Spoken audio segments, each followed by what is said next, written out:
Para saudara dan saudari yang Tuhan cintai, selamat pagi dan selamat bertemu lagi dalam renungan harian dari Paroki Santo Fransiskus Assisi APO, edisi hari Senin tanggal 10 Juni 2024 dalam masa biasa yang ke-10. Mengawali hari yang baru ini, kita hendak mendengar dan merenungkan sabda Tuhan. Marilah sebelum kita mendengar dan merenungkan sabda Tuhan, kita berdoa. Dalam nama Bapa dan Putra dan Roh Kudus. Amin. Allah Bapa, Raja Maha Mulia, kerajaan-Mu Kau janjikan kepada orang miskin dan rendah hati. Kami mohon, semoga kami dapat menerima semangat-Mu agar dapat memasuki kedamaian-Mu dan menjadi putra dan putri-Mu. Bersabdalah ya Tuhan, kami siap mendengarkan. Terpujilah Engkau Bapa, Putra dan Roh Kudus, kini dan sepanjang segala masa. Amin. Para saudara dan saudari yang Tuhan cintai, sabda Tuhan yang hendak kita dengar dan kita renungkan untuk mengawali hari yang baru ini diambil dari Injil Matius pasal 5 ayat 1 sampai 12. Tuhan bersamamu. Inilah Injil suci menurut Matius. Pada suatu hari, Yesus naik ke atas bukit, sebab melihat orang banyak. Setelah ia duduk, datanglah murid-muridnya kepadanya. Lalu Yesus mulai berbicara dan menyampaikan ajaran ini kepada mereka. Berbahagialah orang yang miskin di hadapan Allah, karena merekalah yang empunya kerajaan surga.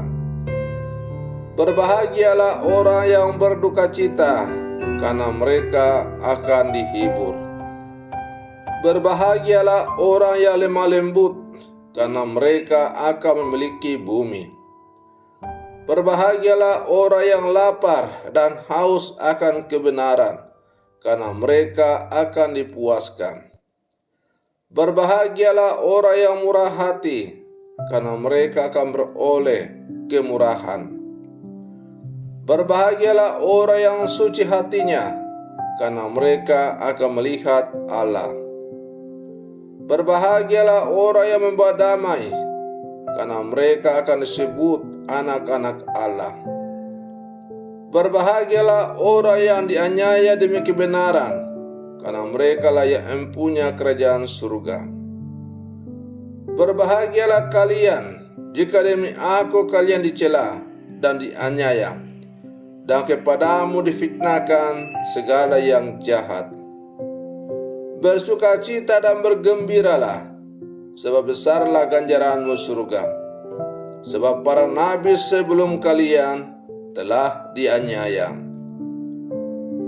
Demikianlah sabda Tuhan.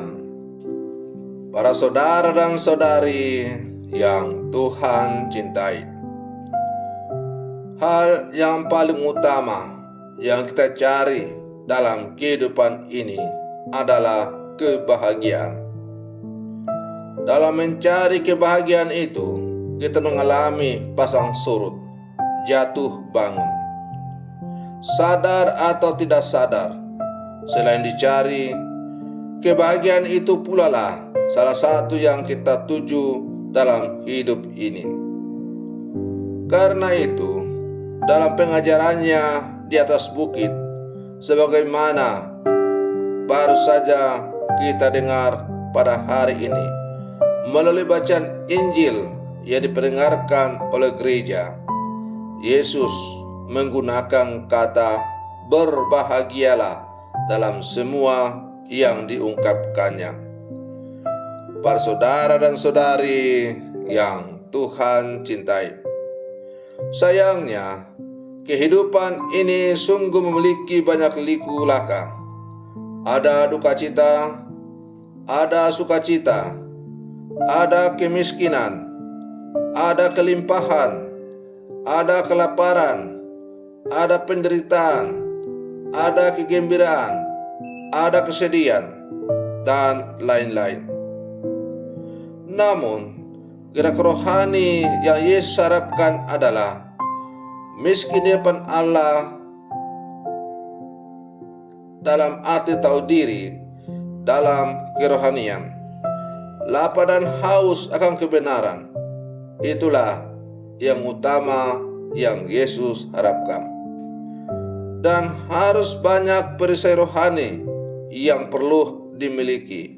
Misalnya, murah hati, suci hati, dan membawa damai.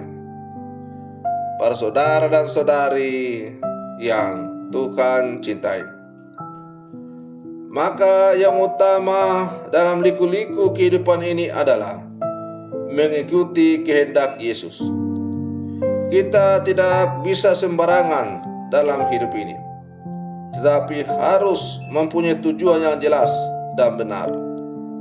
Maka sabda bahagia yang diperdengarkan kepada kita pada hari ini adalah sebagai salah satu bagian dari khotbah di bukit yang Yesus berikan kepada kita, adalah pegangan rohani dalam hidup kita sehari-hari. Jangan cengeng-cengeng, jangan mudah mengeluh.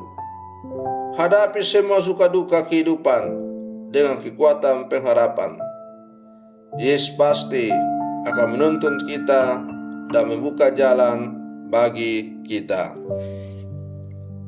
Para saudara dan saudari yang Tuhan cintai, cara berpikir mengenai kebahagiaan dalam kehidupan ini tidaklah harus selalu diukur dengan apa yang ditetapkan oleh dunia.